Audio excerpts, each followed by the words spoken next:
very good morning and welcome to the program. The Voice is coming to you live on Politics and Business Television, Abuja, right here in the Central Area District. My name is Medina Azaki. Now, happy Easter to all our Christians, brothers and sisters. From Jos to Borno to Nasarawa and just Benue yesterday, it has been a week of killings and destruction. Families shattered, communities destroyed. The pain and the anguish is unbearable. As government continues to assure Nigerians of their effort to address the rising insecurity in the country, the situation on ground remains elusive. What can the government do more to address insecurity? And what can communities on their own do to also protect themselves? Now, this and more are some of the questions that we'll be asking on this program today. Don't forget, it's an Easter period, but it's Easter of bloodshed, if I get that correctly. But we'll come back, myself and my panel, and we'll be doing justice to this when we come back. Stay with us. When the federal government said they are going to introduce a penalty for hate speech, a lot of you kicked against it. Most of you are saying it infringes your freedom of speech. But do you see the crisis in Jos? 80% of the cause of this crisis is the kind of insightful comments that some individuals are making. I don't understand how you as an individual will come online, set up a camera, and begin to insult a particular religion. Somebody shared two videos. The first video was a guy in Jos who was insulting the Christians. I think he should be a Muslim man. And then I watched another video where a Christian guy was threatening the Muslims. You see, that is the problem we have. Now, I pray that the federal government will review that decision and set like 10 years imprisonment for hate speech. I swear to God, that is the best way to go. 10 years imprisonment for hate speech. If you threaten, you insult a group of people, whether you, a Christian, you insult Muslims, or you, a Muslim, you insult Christians, my brother, they should imprison you for 10 years. There's nothing like coming back online to come and issue an apology. It will not work like that. Because the truth is that some of you need to be taught the hard way. Some of you need to understand that your word holds power. You can't set up your camera and begin to instigate a group of people just like that, and then you say it's freedom of speech. How stupid are you? By the time the DSS and the police come to look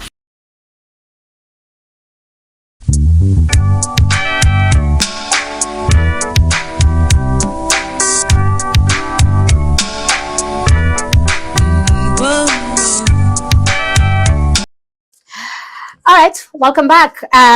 Kate, Felicia, happy Easter and welcome to the program. Thank you. Happy Easter to our viewers. Kate is in an Easter mood. Yes. Yes, I Today can is see you. Easter Monday. I can see you looking like Cinderella. So you're still in.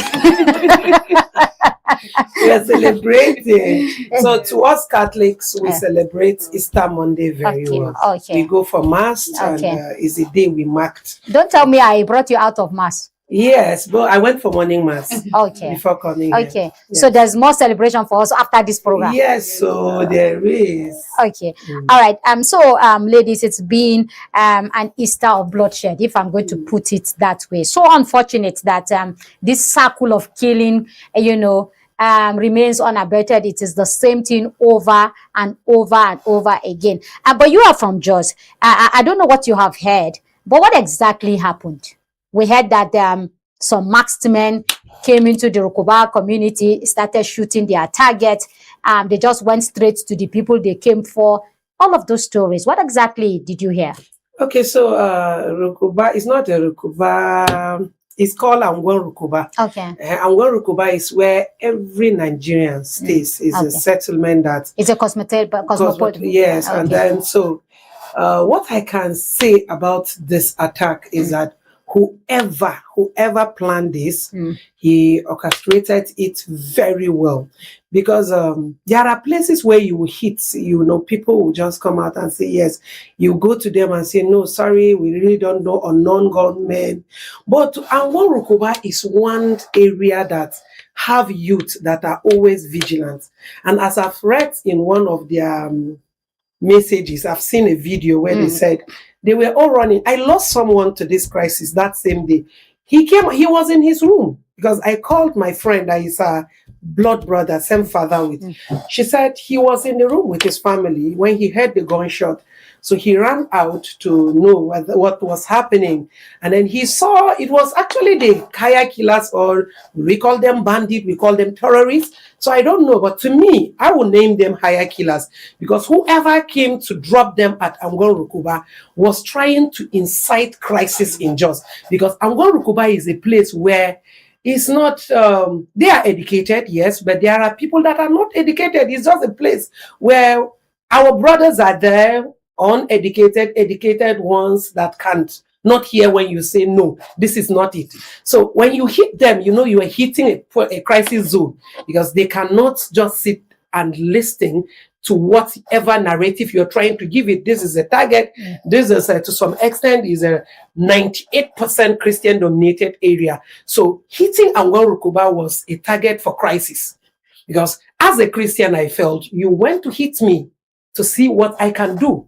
And somebody may be patient to say, okay, but let me jump in here. When you say it's a 98% Christian community. Yes. So are you saying that the attackers are Muslims and they are trying to incite crisis? Is that what I'm telling you? I did not say whether they are Muslim or they are Christian, but every crisis, most especially this crisis hitting Angon Rukuba, you must give it a religion coloration. Because if you want to incite crisis, you can go to, let's say someone goes to Bauchi Road or go to Angon Rogo and hit people there. What will they think? They will assume it's the Christian that brought those people to come and kill us, so that they will see our reaction. But should we be killing people based on assumption? No, the truth is this. Some people kill for religion purpose. Some kill because of this is not from my ethnic group, or I'm having problem with this tribe, we have to kill them. They are not supposed to live. But I see them as cowards. Whoever kill in the name of religious or ethnicity, I look at you as somebody that is not exposed and has not gone out. But whoever, again, that is planning this thing for whatever reason he is planning this for, I pray he gets what he's looking for, because whatever you think that you succeed in it, you don't know where it's going to hit and your the consequences. Yes, the consequence of it is something that you don't know how it's going to end. Your own relative may be caught in it, because after the whole thing that happened, there may be a crisis in Jos. What if the road in between Bauchi and Gombe is blocked and your relative is flying that road? How can you control it? Okay, let me come to Felicia. Felicia, you've heard Kate very well. Do communities have the right, whether Muslim communities or Christians community, to take up arms against people who don't belong to their religion or don't belong to their ethnic group? Do they have that right? Yes, if people come to attack you, do you have a right to go and start attacking back or reporting to the security agencies? For me, the community has the right to report, but not taking laws into their hands by going to retaliate. Because honestly, coming from my own, from Kaduna State, I know what we experienced in 2001 when it did happen. That, people took laws into their hands. They went about killing one another. Christians killing Muslims, Muslims killing Christians, that my family was badly affected. So when I heard about this, then watching some of the videos, honestly, it was very, very sad. People shouldn't take laws into their hands. As you rightly put it, my sister, when you kill today, what happens the next time? You are killing your brother. You think you kill your brother and have peace of mind. There's no way you have peace of mind. And there's no way you live in trust. Because you keep seeing one another as suspects. So when there's a crisis like this, people should report to the appropriate authorities and stop killing one another. Look at the devastated state of Jos at the moment. So the problem is, and even Benue now, who are the most affected? The women are the one. The husbands are being killed. Children are being affected. And that's where I'm coming to. Whenever crisis of any magnitude happens, whether big or small, the people who are affected the most are women and children. Is it that they lose their husbands or lose their children? And then we have a crisis already, where we now say the men are more than the women. A lot of women don't have husbands. They are crying for husbands. And even the ones that have husbands are losing the husbands now, from Zamfara to Katsina to Borno. In fact, the whole northern Nigeria is just on fire. Do you think that somebody somewhere is just pressing this button to say you people will not have peace? Let me answer a little on what she said to reporting to authorities. When issues like this happen, when people don't have faith that the authority can actually help, that is when the issue of me taking the laws into my hands comes in. So let's call on to the authorities to be proactive and to... Why do you think that the authorities are not proactive? I really don't know, because there cannot be always a crisis without you picking somebody and giving an example to read that, okay, so person were caught and this was the punishment for them. So if people keep going on free with crime as magnitudes as killing people, and then you don't expect that there will be a change in anything. So when it happens, let me ask you, for somebody who have been part of the political circle, social circle of Jos, what do you think is the genesis of this crisis in Jos? It broke out in 2001. Yes. And from then till today, 25 years after, we are still in this circle of bloodshed. So it wasn't tackled well when it first broke out. Because if it was addressed well, people were punished and there were arrests and justice were given to those that lost their life. I don't think this issue could have prolonged to this time.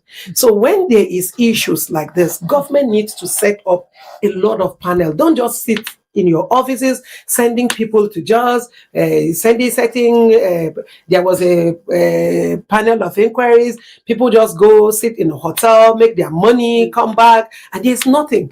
There is nothing to show for it. That, okay, after that panel of inquiry, we discovered this, and then the solution profile for that issues were followed or were given, or at the end of the day, this social community that were affected or people were sent out of their communities because of this crisis, we are taken back to their communities and settled well. So when you don't do that, you cannot, when you don't do something different, you can't get the result you are desiring for. The result is for those who will say, Jos is 60% Christians, 35 to 40% Muslims. Here you are, this suspicion, we against them, we versus them. Today as we speak, the whole lineup in Jos government, from the governor to the deputy governor to the commissioners to the SAs and PS, everybody is a Christian. You have a Muslim population that is between 35 to 40%. So that one, there's no research to show that. Yes. No. The list is already out. No, we've not seen it. If you have not seen it, it was contested. That's that research. It was contested. No one has done any research on the plateau to say, for me, if you said you're going to do research based on religion, I will never encourage it, because that is where issues come. I went to Jordan and I remember the first thing our tour guide told us was that the king of Jordan, Jordan is a Muslim country, but the stopped issue of religion. You didn't even allow me to land where I am coming to. You didn't even allow me to land where I'm coming to. Whether Muslim is 5% or 2% or 100%. There is no even on their religion. That is one thing. But again, when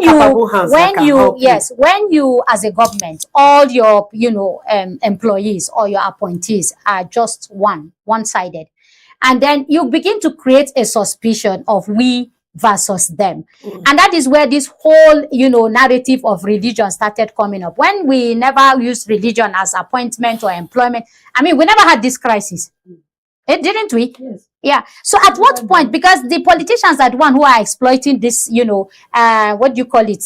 This divide. Yes, Madam Politician. Yes, really, as you were talking, what was coming to my mind is, it was never there. The issue of being a Christian or a Muslim. As children, when we were growing up, we were eating at the same time. On Christmas Day, we celebrated Christmas with the Muslims. Salah, we celebrated Salah with the Muslims. And all the neighbors were right Muslim, left Muslim, front Muslim, behind Muslim. So that divide was never there at all. But as you asked, I don't know how we got to this. But again, something could be done. As you said, the authority should need to do more about that. But the community members as well, we need to create more awareness among ourselves to remind ourselves of the then, how life was so beautiful. People were living together as Africans. In fact, that's the essence of we being Africans. We live more of a communal life. So we should go back to the past, recall and get together and do what we are supposed to do. With that, there will be no divide of maybe I'm a Christian, you are a Christian. Like what is happening now in Kaduna is that we have what we call interfaith, that Muslim Interfaith. women, yes, interfaith. Muslim women leaders, Muslim Christian women come together, they do things together. They could pick a topic like what we are doing right now to discuss on that and see ways to help and come to a resolution. Okay, this will never allow this to happen again. No hate speech among them. No, because for me, I feel that's what is really causing all these things now. That at what point did the community lose its senses? A community that people nobody asks you if you are the daughter of a bishop or the daughter of an imam. When democracy came in, and you understand that some people were using it for their selfish interests, they put you against each other. That is when this thing started, as far as so the community should lose its senses. Yeah, because are we all educated? No, are we? Even if we are educated, but we were not educated many years back. No, let me ask you. Yeah, but there was no such hate speeches. No, hold on. Messages. Okay, hold on. I'm sorry to jump in here. Years back, when we never had social media or the TV or whatever. Well, nobody that was where we were not getting those bad messages from. Okay. Yes, it was just within our community. So the hate speech, the video that we played, is exactly most of these messages we are seeing that are quite inciting are from the social media's videos, at least for the whatever mainstream media, they are controlled. But the social media is not controlled. So anyone can just set up his ring light and then say anything he wants to say inside and tell you that you people are not going to sleep. When you say I'm not going to sleep, and I think it's just a joke, at the end of the day, actually we don't sleep. So next time when you set up your ring light and say we are not going to sleep, I will start hitting you before you hit me. You understand? So I think somehow modernization has also helped in fueling most of this crisis. And you've brought an issue asking my sister here, which she didn't. I think she didn't tackle it well. The way, issue of appointment. How can a governor appoint everyone from his religion? So I want really to say this. In Plateau, they said every local government must be. It's just like the state must be represented. So there is no local government that is being controlled, you understand, at the federal executive or the state executive council that cannot send his representative. So issue of this religion coloration we're giving it, most especially in Jos, I think the Muslims are well represented in that cabinet. There's no cabinet that you will not see somebody, they are our families. Because this issue, but this particular cabinet, they are not there. They are. They are not. No, they are. They are not. I'm telling you. I am telling you, they are not. Where? This particular cabinet, they are not. Name any commissioner for me that is a Muslim or an essay. This cabinet. The commissioner for Kwanpan, one of it, they have two commissioners. One is even a lady. A local government, does the local government bring two commissioners? Yeah, you can't. No. Why is it that in a state you have three ministers from one state or two ministers from That's one federal, state? not state. No, even the state. But this particular, I'm telling you, no, they don't. They didn't. No, we do. They did it. Maybe the other one, they did it, but these ones, they don't have. The commissioner of Jos North is a Muslim. The commissioner for water resources, that's a very strong ministry, as far as he's a Muslim. So I'm just telling you, some of these things you have to go deep to know what is happening. And this lady that is in commerce and industry is a Muslim. A lot of them, some of them I don't know them, but these are the ones I know. I can actually call them to confirm it for you. So if they say they are not represented, they are not being fair to him. He has even his advisors that are Muslims too. So if they say they are not being represented, it's not true. It's not true. Even in the House of Assembly, the Deputy Speaker of House of Assembly is a Muslim. As we speak today. Okay. I don't know if Sani Moody has joined us online because he's part of the state government, so he will be shedding more light on some of this appointment that you just said. So hold on. He's going to join us and then we'll be asking him so that can confirm what you have said. I can't see it on the TV here. I didn't say you lied to me. I'm just saying that he will confirm that, being somebody who works for the state, so he will be able to Plateau, right? Yes, he lives in Plateau. Okay, so you can ask him. So he will join. Yes, so as soon as just ask him who is the commissioner for water resources, and then Commissioner for Commerce and Industry. And who is the deputy? No, what he's going to tell us, he's going to tell me all us the number of Muslims in the cabinet, and then we can. Let's not even go about religion, but I'm just telling you. No, I'm just telling you because some of the pointers, to this they didn't crisis, say the truth. They didn't say the truth. That's not the true picture of what is happening. No, what I'm saying, a typical plateau person like me, when you want to finish me, that you bring issue of religion, I will look down on you. I don't worship that my is religion. you. That is you out of 100. And my humanity. That is you out of 100. When you try to make you go on my social media profiles, you see where I say when you want to reduce yourself, is that you start pointing issue of religion and whatever. Can this person deliver this? Yes. Don't look at his religion. Give him, let's see what he can do. There are offices that are being held by Christians today that they are not performing. Some of us are even shouting, remove them. Do we look at their religion? That is where some of the pointers, that is the pointer that I'm bringing to birth. The problem in Plateau started on a religious line. And here we are still in that circle. Even though today it has taken different dimension, criminality, for those who will say, oh, it's a genocidal, for those who will say they are taking away our land. I'm sorry to ask you, I don't know, has all your land been taken? For the person saying they are taking over their land, I don't know. I cannot sit here and say what I actually don't know. Yes, there were crises, and then yes, some of these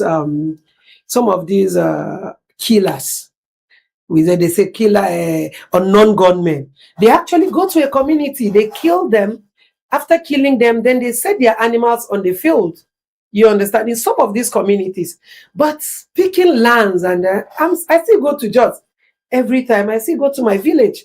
No one has taken my land, so I don't know who they have taken his land. Maybe those ones that their land have been taken will speak about that, but my own land have not been taken. And I'm not saying that maybe somebody's land may not have been taken, that is talking, but I don't know. Since you don't know. I don't know. But you only know that your own land is still intact. No, my land is still and intact. Nobody has taken your land. Has taken my land. So let me go to Felicia.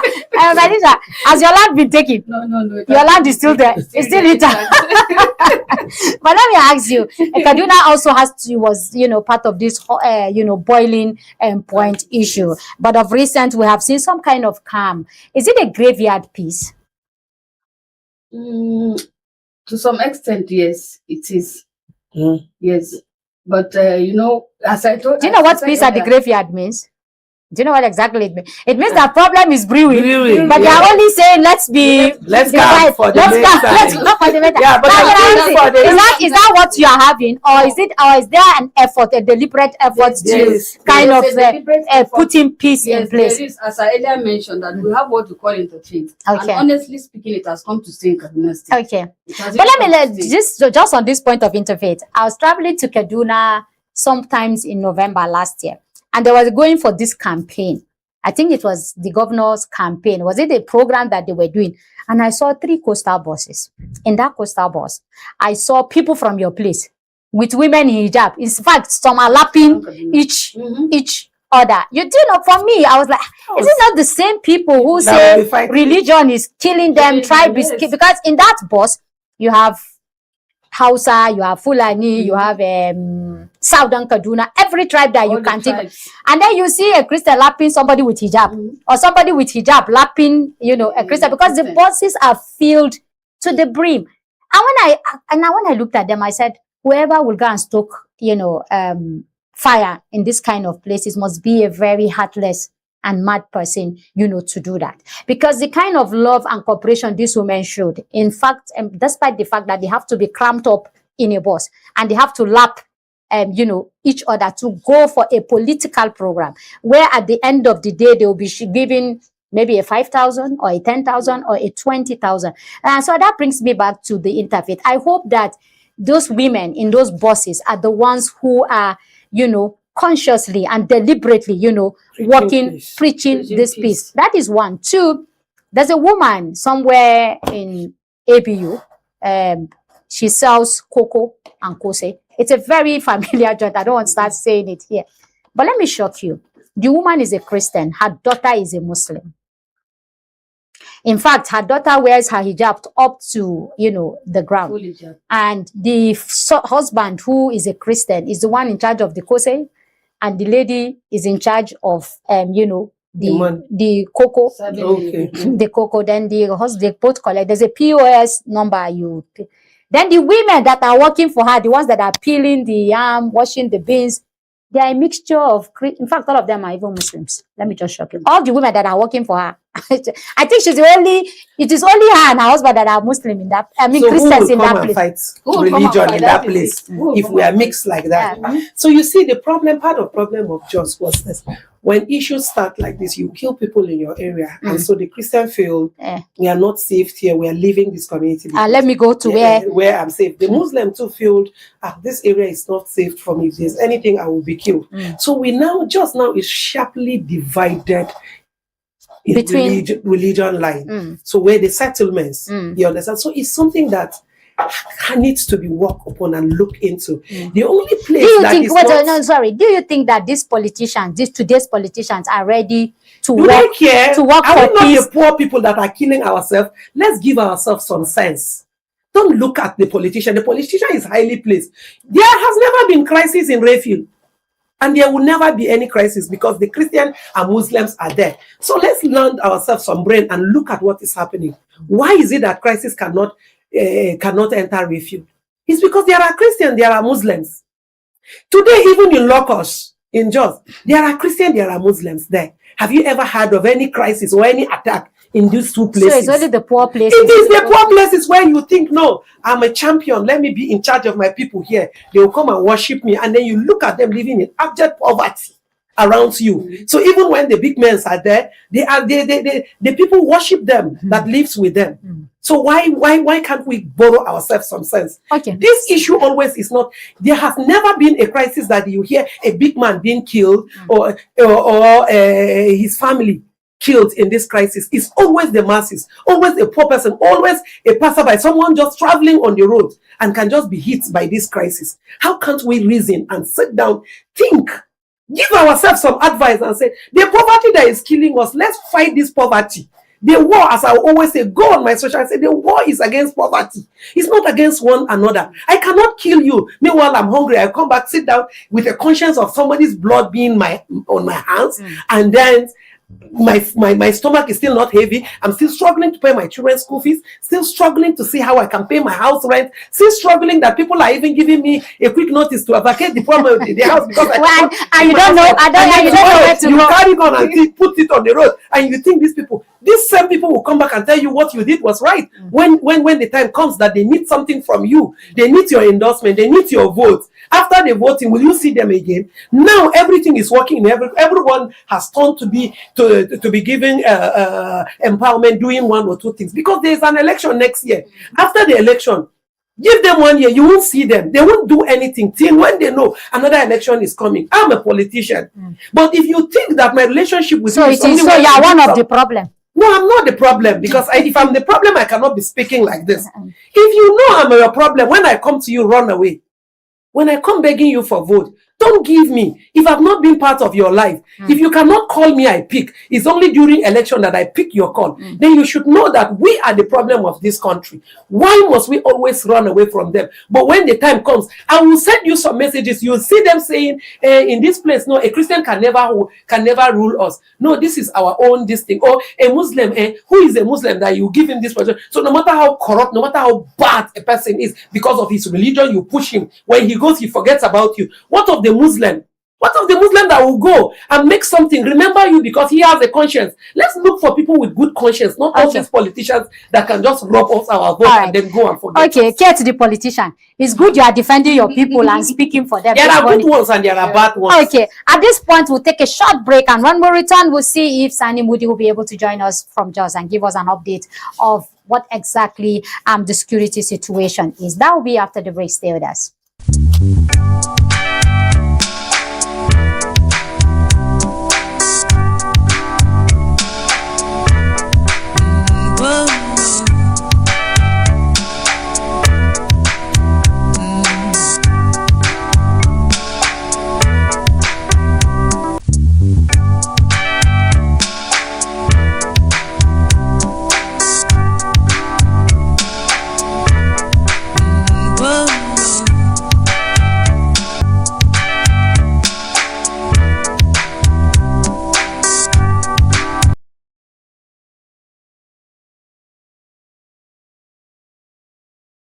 Right, welcome back. The discussion still continues behind the scene, but let's see if Sani Moody is on the line and if he can join us. Mr. Sani Moody, good morning, if you can hear me. Good morning. All right, happy Easter. Same to you. Okay, all right, so what is the situation right now in Jos? Well, just Alhamdulillah, it is calm and very peaceful now. There is no problem. People are going about their normal businesses, normal lives. The Easter celebration has been quite peaceful as we expected it to be. Okay, for those who said some killings happened even after the president left, even when after the president left, that there were killings that happened. Well, my knowledge, not within Jos, not within Jos. Okay, what about the curfew? What about the curfew? We did understand that the curfew has been reduced. Yes, from 7 to 3 p.m., 7 a.m. to 3 p.m. Okay. All right. Talk us through the nature of this crisis this time around. We heard they are masked men and they are assassins, they are this, they are that. Who exactly are these people? This is entirely different from the crisis we used to have in the past. In the past, whenever there was a crisis, definitely there must have been some, problems before. Maybe some misunderstanding, argument, either in a public place like that. But this time around, it wasn't like that. The identity of the persons involved on the other side, on the other hand, is not known up till now. That is the attackers. But the victims are well known. They are members of a community living within a particular area, or not necessarily members of that community. People that go to a particular spot in this city, we can call it a mini market, a mini park, a mini relaxation center, all in one. And people from all faiths, from all backgrounds, mixed, assemble there, do their businesses, enjoy their lives there, and that is what happened. And they were all of a sudden they were attacked by people that nobody knew who they were. So that is the situation. This kind of time around is an attack. We can't call it strictly a crisis in that sense, in the sense that we used to have. Rather, we can say it's an attack on people by people that we don't know or persons that we don't know. The identity is yet unknown. Okay. The governor and the Bongonjos told the president, as reported in the media, that they know who these attackers are and they will sort a private appointment with the president. Did he say that? They are leaders. Maybe they are in a privileged position to know more than what we know. But I think as ordinary citizens, we don't know who the attackers are. But being leaders as they are, if they say they know the attackers, well, it's an information that they can share with the president himself in the day of the country. So, we are waiting to hear the outcome of that. If they know the attackers, I believe, well, it will help if they know the attackers. Because I watched the governor on, our sister station, Channels Television. He said investigations are going on and that once the investigation is concluded, he will be able to tell the people of Jos and everybody who cares the list to list in who these attackers are. Do you think this investigation has been done? Well, I don't want to. He said the investigations are ongoing. Then if investigations are not ongoing, it will be preemptive now to say the attackers while investigation is ongoing. So I believe he must have been, I don't want to say he's my leader. If you look at the statement, it carries different meanings.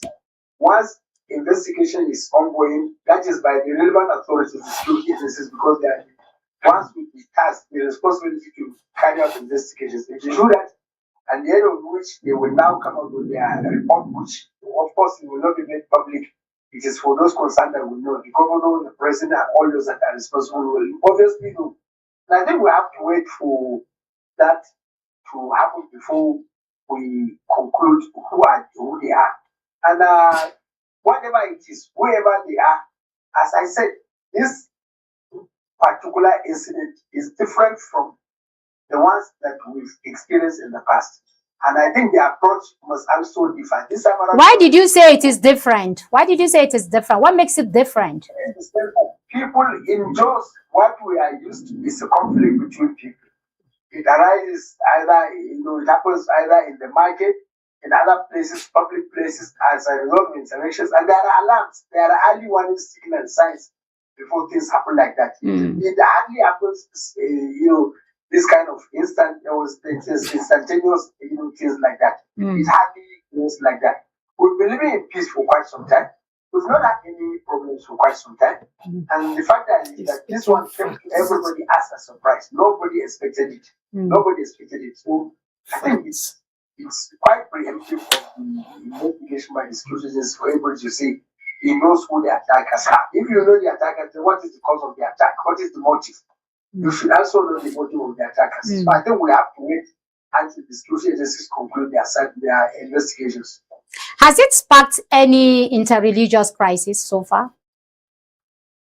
Well, usually with this kind of thing, it brings back the issue of mistrust and things like that. And that is why the attacks, within the area in particular, immediately after the incident, people were randomly attacked, and because of it, some few persons lost their lives. And that's how the number, shot up from what it was at the particular spot to over 20. Because at the particular spot, all that was said were 20 lives lost. 12 lives lost. And then by the time the next day at the hospital, it shot to over 20. Now, immediately the curfew was imposed, and immediately the curfew was removed after the 48 hours, and it became a different thing. And people who were, there was panic all around the town because of the issue of mistrust, and social media too played a very bad role in it. People were saying this, exchanging harsh words, bitterness through the social media, which was very unfortunate. So really, this kind of attack with the suspicion and the rumors going around about possible attackers and things like that, obviously it will send some ominous signals within the community generally. Issue of mistrust, and is at the root of all this, and we have to work hard to restore that. Okay, I'll come back to you on the issue of how do we curtail the hate speech. But let me ask you, there are so many messages going on the social media saying you've been a commissioner at one point, you've been an advisor at one point. People said this particular government from A to B, his appointments are all Christians. Is it true? No, let me correct you. I wasn't a commissioner, I was an advisor. But in this government, there are Muslims in the government. It's not that there are no Muslims. There are Muslims, even within Jos community. There are Muslims in the government. We have a commissioner, a Muslim commissioner from the Hausa community in Jos within the government. There are some other special assistants and what have you. It's not that entirely there are no Muslims within the government. There are Muslims within the government. It might not be as high as that of the previous administration, but there are Muslims in the government. Let me correct it. Because I've seen some people writing that entirely there are no Muslims. That is not correct at all. Is the deputy speaker a Muslim or a Christian? The deputy speaker is a Muslim. Okay. You know why I'm asking you? Because my sister right here in the house said no, that it is not true. And so I once and for all. It's a Muslim, Isa Ajiti from Jos East local government. Okay. Now let's go back to the social media issue. Somebody did a video and said those who spread hate speeches must be jailed for 10 years. Do you agree? I agree, absolutely. I agree. Exactly. I agree, absolutely. Okay. Social media is causing a lot of havoc in this country. Yes. Okay. My sister here also said Professor Khalid, who is the Secretary General of the JNI, is trying to have an interfaith or something that has to do with peace. I also know that you are a peace builder and all of that. What exactly are you people doing to try and, erase this suspicion of we versus them and live happily again? Well, you see, when things like this happen, the first area of containment is within your immediate community, in your immediate environment and so on. There is curfew, you don't move around. And whether there is curfew or no curfew, what we normally do is that we all deploy ourselves to our respective communities. So that goes down, so that you will be able to now reach out before you start thinking of reaching out to the other side. So what we have done, and I believe that is what Dr. Khalid has done, is to contain it within the community first. That is your immediate area of interest. Do it within your own community, and then before you win the situation comes down, you can now have a conducive atmosphere for discussion with the other side. That is what we normally do. While we do it within our community, we also are in touch with leaders from the other side through phone calls and things like that. But make sure that everybody knows the right thing within his own area of responsibility. That is within our community. That's what we normally do. And you see, still, we are just 8 days now into this issue. The curfew is still there. Maybe by tomorrow, within the next 1-2 days, if the curfew is relaxed, you have more hours to move around. Maybe then you can have time to also engage the other side. And also that other communities are celebrating Easter, so you allow them to also concentrate on that, make sure that it's peaceful, and that's what we are doing now. Are there any measures put in place by the state government to ensure everlasting peace? Because we've witnessed some peace for some time before all of this happened. Well, what I know is that for now, the curfew is the main thing. I believe the government is talking to community leaders, maybe not necessarily open, but behind this, definitely the government must be talking to community leaders. Virtually every community has a representative in the government, and is the case. I know when we are in government, every public officer, has that duty to go and talk to your own people, inform them of what the government is doing, so that they will have confidence and then they will buy in, so that you step down to the larger community. I believe this government should be doing something like that, and then after which maybe they will now convene a larger meeting, stakeholders, to look at the issue and then really look at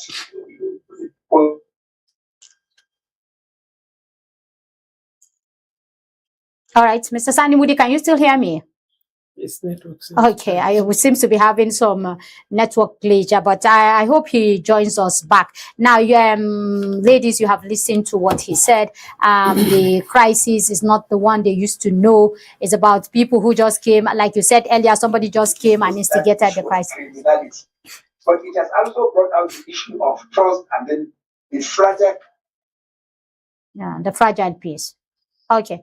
As a peace builder, as we wrap up on this, as a peace builder, what exactly do you think and the people of Plateau should be doing at the moment, and to avoid future, bloodshed? Sani Mudi network is still have yes.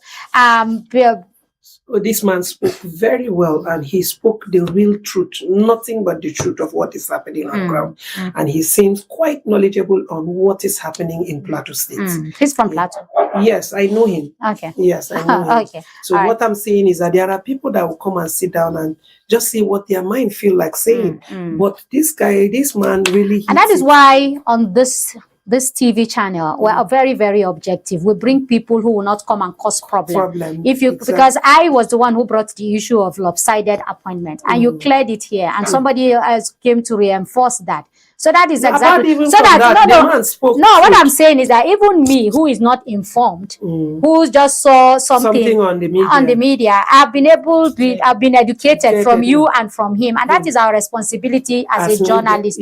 Not that I will just go hook, line, and sink and start spreading it that no, it is lopsided, even when I don't know. The truth, but let's come back to the issue of empowerment. You've been to Akwa Ibom. I came from Lagos. A lot of us have gone down the southern part of the country, and we have seen how much effort, governments and governors at that level have been able to inject in their state, how they've been empowering their people, how they've been developing their state.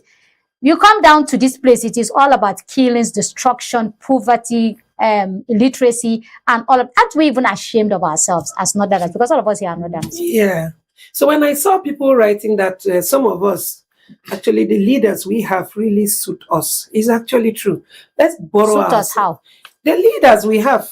Because if I can sit down and something can just come and I look at you as my enemy because you are from a different religion, then whatever we are getting, we deserve them. But when we sit down and think, okay, Medina, how do we do this? How can we hold our leaders responsible? Then you will provide a solution and I will come with mine. Okay, what if during the election we tell them to bring out their blueprint and then we hold them on it? Are we not making progress? Next time they will know a situation is coming that these people will sit and then we assumed that when we assume that we have worked and at the end of the day we actually have not done anything to them, they will squeeze us and we may not have an answer. And then squeezing them means that I'm going to gather people in my community and then we sit with them. Okay, this person, we are supporting him because he has done. So you think we're people of stomach infrastructure? Exactly, we the Northerners. That's why we deserve some of these things happening to us, the leaders that we are having. We don't deserve the crisis. We don't deserve the killing. We don't deserve to be killing ourselves. We don't deserve to be killing ourselves. We deserve to reason together. Because I need A, you need B. So how do we get it? Let's sit down and discuss this and then provide a solution to what is killing us in the north. But we don't do that.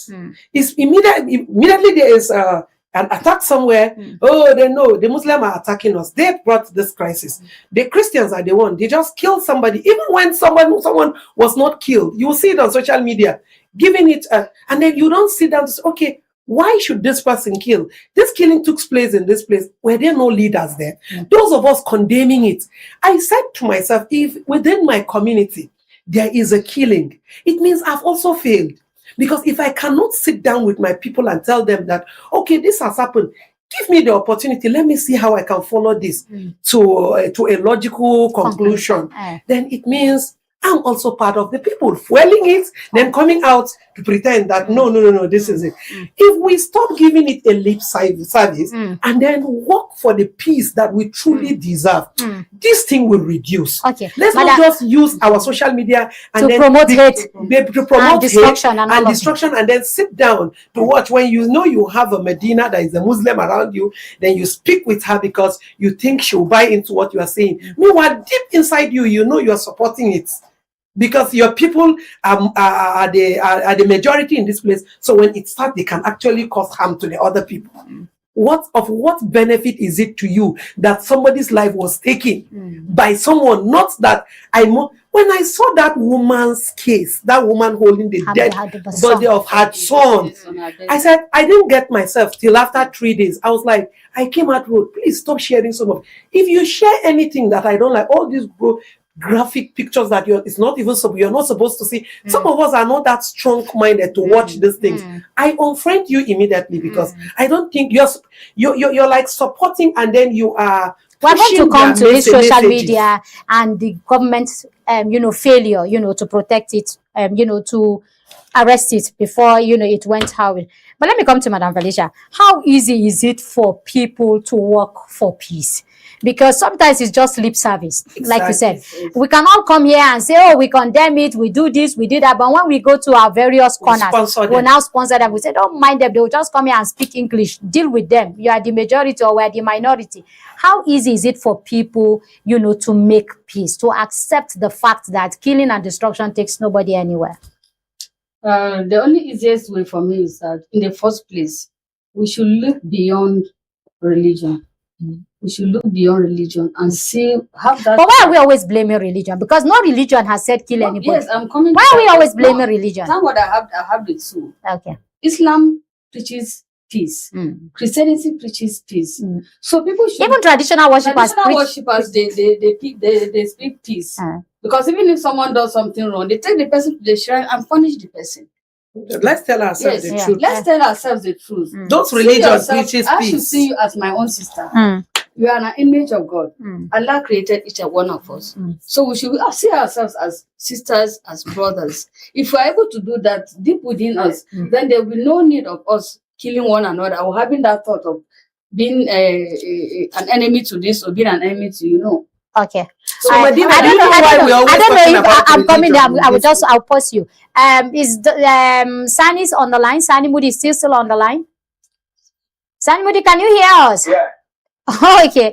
All right. Before we allow you go, as a peace builder yourself, what exactly should the government and the people do to ensure everlasting peace so that this cycle of bloodshed stops? Well, there should be sustainable dialogue and within among the people. Also, government should be resolute in implementing decisions reached at dialogue by the communities at various levels, irrespective of where the level, whether it is a small and what the issues are very germane to peace in the larger society. For instance, that Angolu Kuba is an area where we know in the past there were issues, there were a lot of problems. That particular spot, I know, there was a time when the youth in that area demolished the police station, destroyed it, changed the name of the place to a name that I wouldn't want to call on air like this.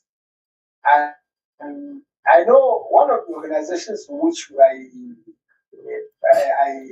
played a role, went there, engaged the youth. It took us some months, engaging the youth, calm them, and then we worked to restore confidence, sanity within that community. The police station was rebuilt. The name they gave the place was changed, and then, of course, peace prevailed in that place for quite a long time. It might be a small community, but if there are issues there, you see, there are issues. The issues have the potential to affect the peace in the larger society. So wherever you have issues, irrespective of whether it is a small area or don't see it as inconsequential to peace in the larger society, treat it as very important. That is on the part of the government, and then address it so that it do not have impact on peace in the larger society. That is what is expected of the government. And then try and work hard to build trust among the people. Trust building is very essential, is key to lasting peace. Trust building removes all the suspicion.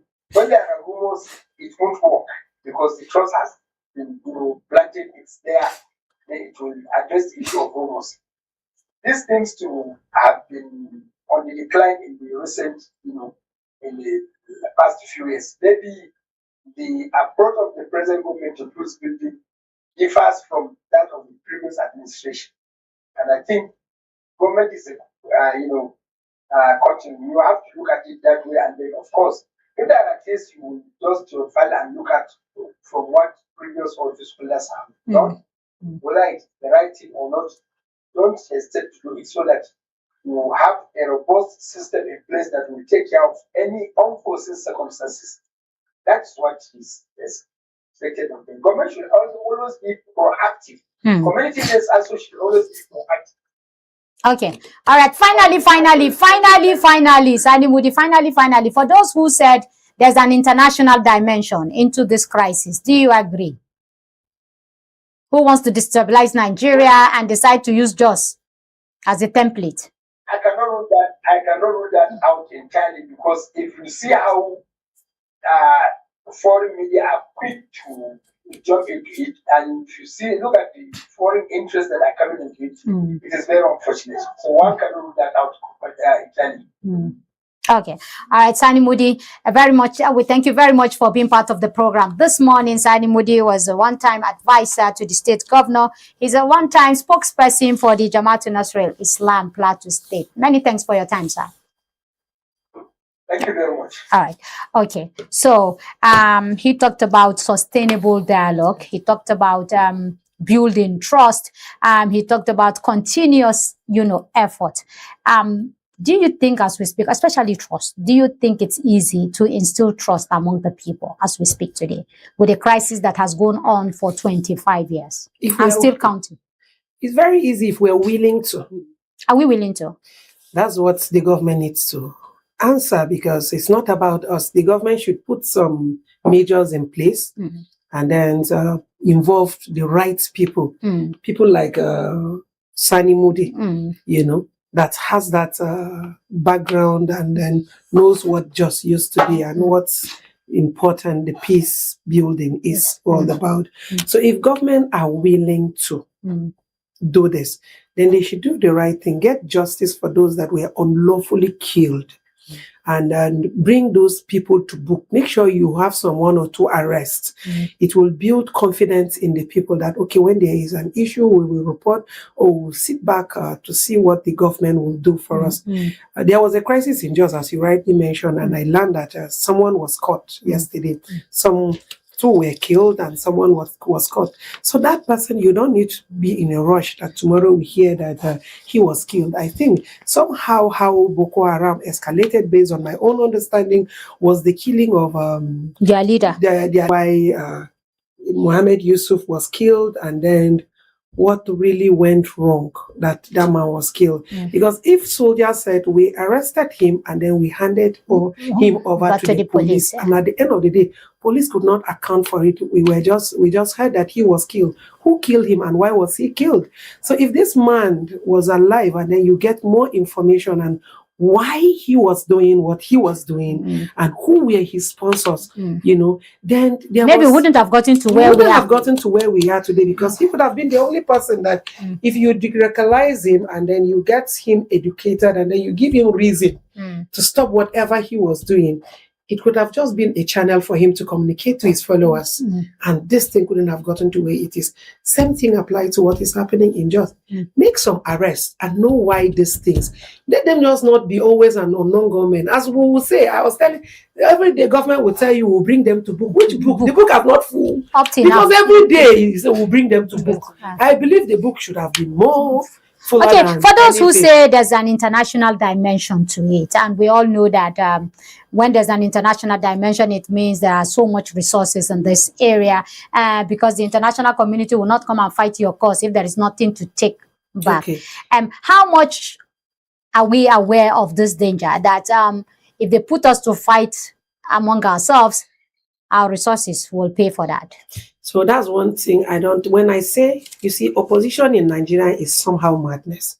Because the opposition in Nigeria, and that's why I said most of this thing boils down to opposition somehow, because they can do anything in the name of... So are you saying it's the opposition that brought the foreign media? No. Or the foreign interest? Yes, because they think if they destabilize the government, the international community, have learned that some of these, the opposition, I don't want to mention the political party, have sent their people representative into most of these international. But don't start blaming, because your party is the one that is stoking all of this crisis. No, that's not going to go politics. That's not even going to politics. If you want to blame my party because they are the ruling party, blame them with facts that, okay, you failed in this. I've condemned most of these policies. Have they not failed in the crisis security? If you say they have failed in it, and then you are now shielding someone that is also sponsoring some of these issues and trying to make the government ungovernable to the people so that international community will come, then whatever international community come and take out of your country, blame it to the opposition. They are the one that are celebrating this thing at the end of the day. If I'm in government, I'm in charge of this house today, do you think I will be happy when somebody comes to take me out of it?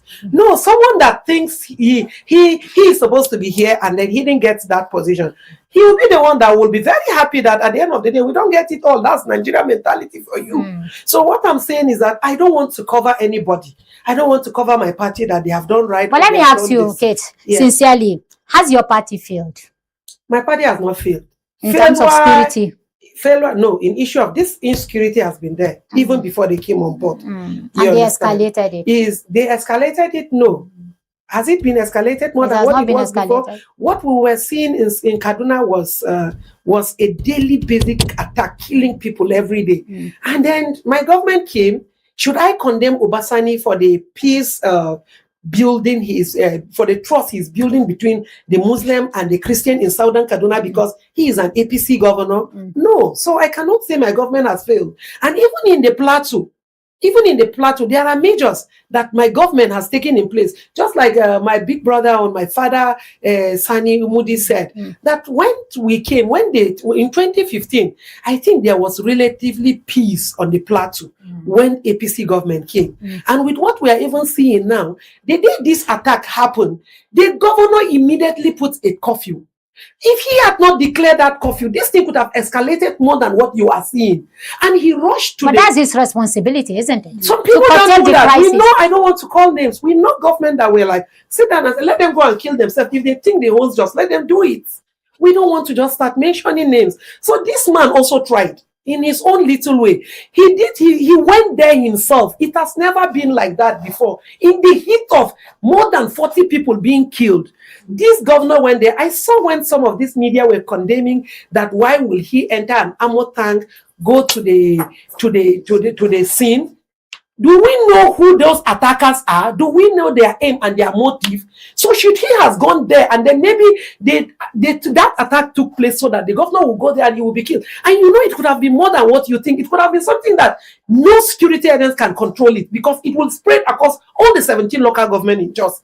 So after he reached there, he insisted. He went down. Are you now the governor's spokesperson? I am not his spokesperson, but you asked about my government. He happens to be my government too. He is my party man. So I should speak what I know about him. Okay. So that this is the little effort he made. He came to Abuja to see the president and told him this is it. The president rushed to just immediately and meet with the community leaders. Even when things were quite tight, he has his engagement that he finished late before rushing to just. But then he was there to sympathize with the people. Whether we take it, no, he was at the airport or whatever he was on the land of Plateau. So right. My government did not fail. It did not fail. No, so let me come to Madam Felicia. Has this government failed, the APC government, in terms of tackling security? Well, looking at the whole thing, it has not failed. Yes. Because your own state is relatively peaceful. My your state is very, so you can't. It's doing very well. But let's go. Let's go back to this peace, building effort. And how we can. But let me even start from the social media, because if we don't control what goes around, then every peace effort we are trying to build will make nonsense out of it. Because while you and I are talking, somebody else will just see another video somewhere and just boycott us or even kill us, as we discussed, and continue, because you'll be like, we're saying madness, he just saw something new. So how do we begin to address the social media? Yes, the government has, a responsibility to arrest, to ban and to do all that. No. Should social media be banned automatically? No, I think the social media needs not to be banned because it's still a tool for people to get information passed to them. But it should be controlled. The social media needs to be controlled, and people should be held responsible for their action. Most of the issues that happened in Jos, why the religious coloration came in was because when there was an attack in one of the area, local government in Plateau, when during the fasting, then some people set up their ring light, normal human beings, and that started threatening that let's finish our fasting, we're going to kill you Christians, we're going to do this, we're going to do this. And then at the end of the day, after fasting on a Palm Sunday, then this thing happened. What will you say? So if he was held responsible immediately and then charged to court, do the right thing. The other person, because not only one person, more than 5 messages of that type were on social media. So you see, after the crisis, after the attack, it would have just been what my big brother Sani Moody said, that this one, we don't even know what their problem is, because we have never seen such an attack coming to a community and just opening fire like that on people like that. People could have said, so what could cause it? The bandits will start. But then there was a message before that attack. So even if you said no, you try to tell people, no, this may not have to be with. Some people just talk. Some people are careless talker. I said it somewhere because I said people just talk because they want to talk. They want followership on social media. They want TikTok to pay them because, TikTok pay more than even Facebook. So you see people more engaged on I've received some 1 or 2 pay on TikTok. So I know that people always say things that. So people want to sell bad information to get money. Because those bad information controversial give you more money. Message, engage your post more than any of the message you can sell on social media. So if this thing is not controlled, in fact, it's going to bring the third world war. If social media is not controlled, because even when somebody is being killed, though, someone was celebrating. I saw one guy, is it Aminu J-Town or something? He was saying that, I don't know where he got his Islam. My people around me are Muslims, and I see them as very peaceful. And then you, at this present age, you said those people that were killing Angon Rukuba, that they are all going to hellfire. that for the Muslim that may be affected, that they know they are going straight to paradise at this present age. So you are telling us that your religion tells you that some people will go to heaven and some will not go to heaven. And then so you kill them so that they will give way. I have this, the message is still there on social media. And up to now, this guy has not been arrested.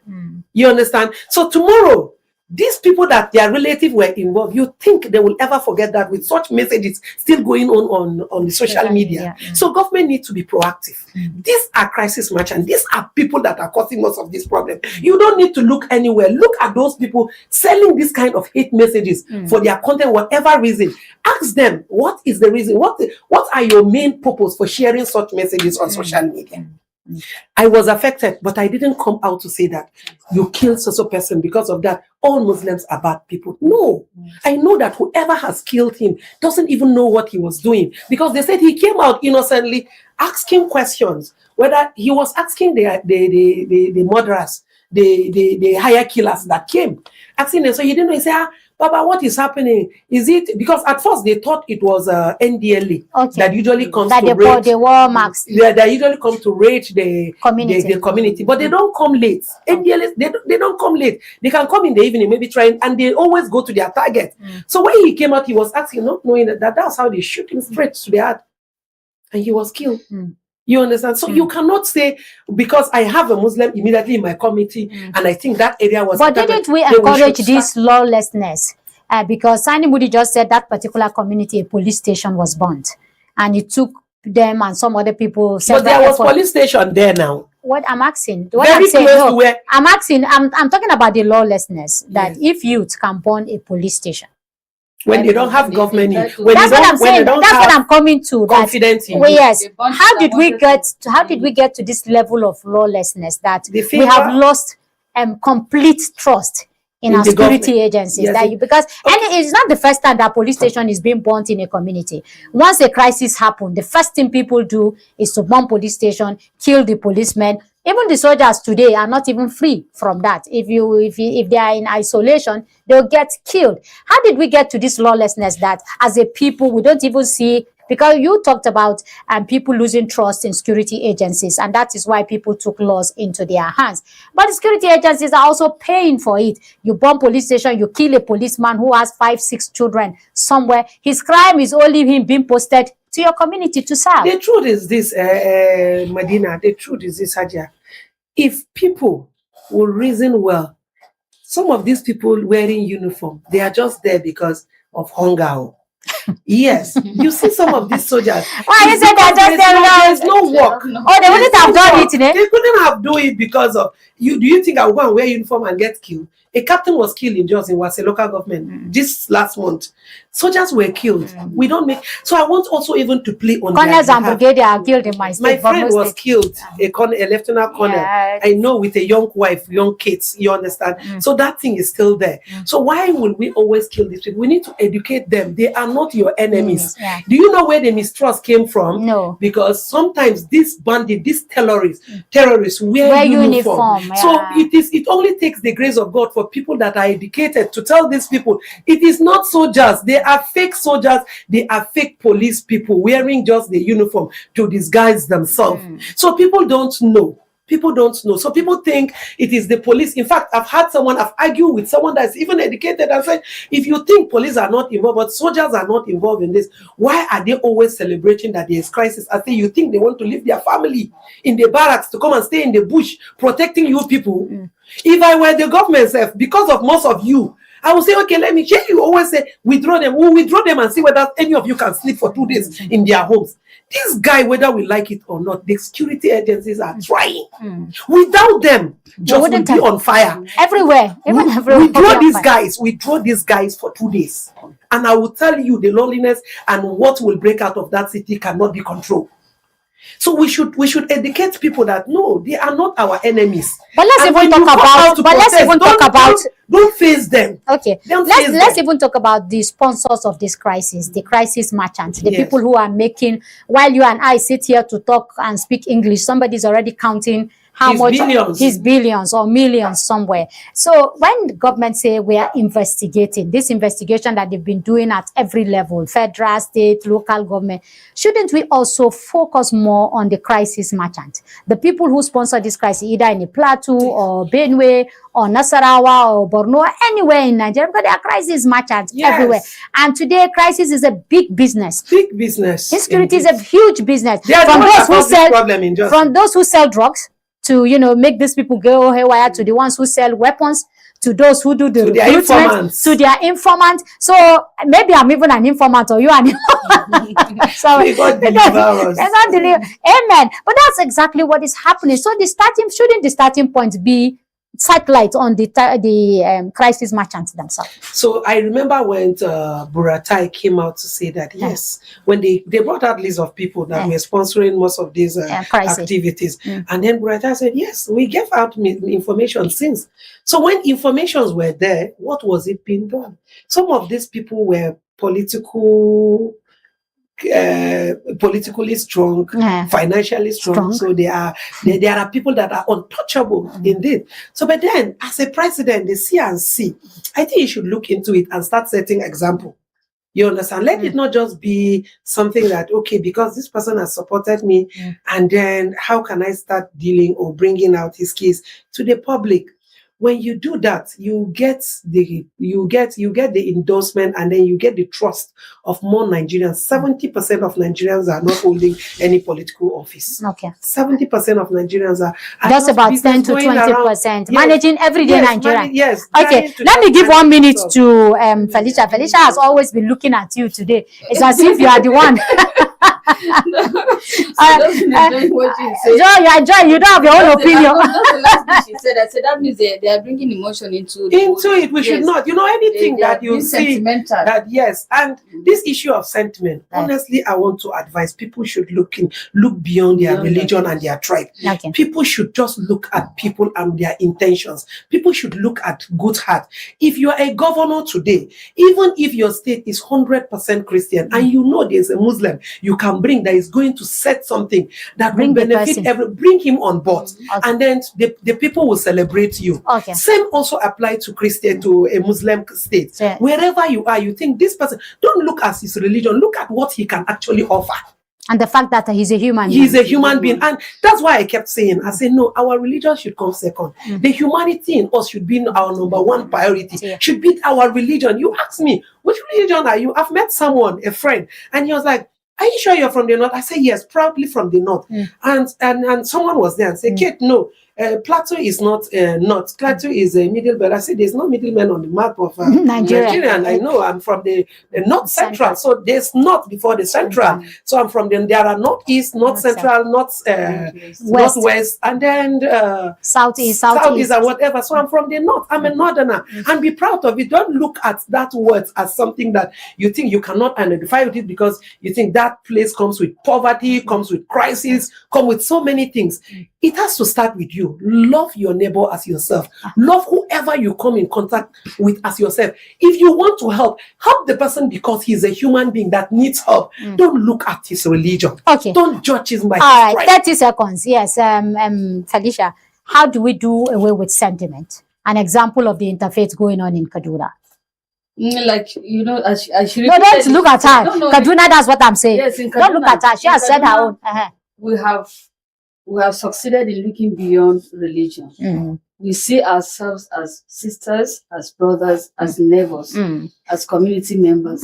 So if we're able to do that, it will go a long way into living in peace with one another. All right, ladies, I think it would be a good point to end it here. It's been a wonderful Easter Monday for my sister, you know, Felicia, who had to leave Kaduna this morning. I rushed down here. I said, she came in sweating, and she said, I don't want to disappoint you because I've already told you I will be here. Thank you very much for making effort. But you allowed Kate to take the shine away from you, because Kate is the politician and the community leader and the religious leader all wrapped in one. She's the one affected right now, so she has to talk. So we're in this together. Yeah. We have to join our hands and together. get my condolences to the people you lost, and to also our condolences to those who have lost their lives, May or have God lost rest their soul, and for those who have, you know, also lost property due to this crisis, our heart is with you. But the message is this: we need to look beyond religion, we need to look beyond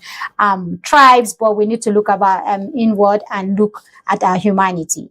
And development and progress will never come when we stoke crisis here and there. We need to go out of our communities and see what people in the southern part of the country are doing. It's a shame that every day northerners are being killed, their properties are being destroyed, and they are the ones doing it to themselves, not as if somebody comes from nowhere and do that to you.